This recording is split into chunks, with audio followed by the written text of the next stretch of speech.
इस हफ्ते उत्तराखंड काफी चर्चे में रहा। उत्तराखंड के चीफ मिनिस्टर पुष्कर सिंह धामी बड़े गर्व से बताते हुए कहा कि उनका स्टेट पहला स्टेट होगा जिसने इंडिपेंडेंस सिविल कोर्ट इंडिया में इम्प्लीमेंट किया। इस एपिसोड में जानेंगे कि ये जो सिविल कोर्ट लाया गया है उत्तराखंड में, इसमें गुड पॉइंट और बैड पॉइंट क्या है, साथ ही साथ यूसीसी क्या होता है और इससे क्या फायदा है अपने को, और ये जानना आपके लिए बेहद इम्पोर्टेंट है। यूनिफॉर्म सिविल कोड या सामान्य नागरिक संहिता का मतलब है कि भारत में रहने वाले हर नागरिक के लिए एक समान कानून होना चाहिए, यानी हर धर्म जाति लिंग के लिए एक जैसा कानून। इस संहिता में देश में सभी धर्मों समुदाय के एक समान एक बराबर कानून बनाने की वकालत की गई है। यह संहिता संविधान के अनुच्छेद 44 के तहत आती है। अगर यूसीसी लागू होता है तो विवाह, तलाक, बच्चा गोद लेना और संपत्ति के बंटवारे जैसे विषयों में सभी नागरिकों के लिए एक जैसे नियम होंगे। विवाह, तलाक, संपत्ति, उत्तराधिकारी जैसे कानूनों में एक रूपता आ जाएगी। यूनिफॉर्म सिविल कोड को लेकर प्रधानमंत्री नरेंद्र मोदी के बड़े बयान यूसीसी का मुद्दा एक बार फिर से गर्मा गया है। देश भर में इस मुद्दे को लेकर बहस छिड़ गई है। विपक्षी दल इस मुद्दे को लेकर अपने अपने तर्क देकर सवाल उठा रहे हैं। आइए आपको बेहद आसान भाषा में बताते हैं कि क्या होता है सामान्य नागरिक संहिता,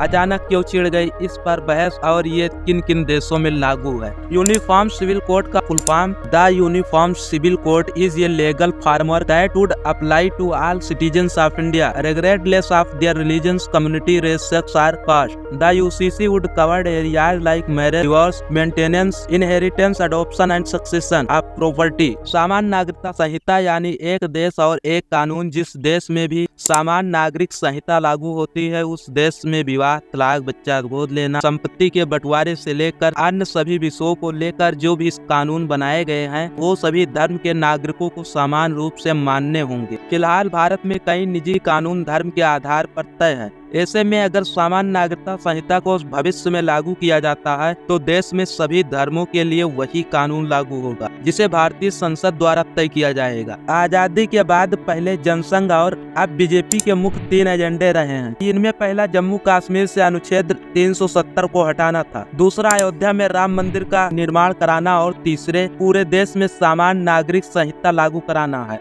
पहले 2 एजेंडे पर काम खत्म हो चुका है। अब बारी है यूनिफॉर्म सिविल कोड की।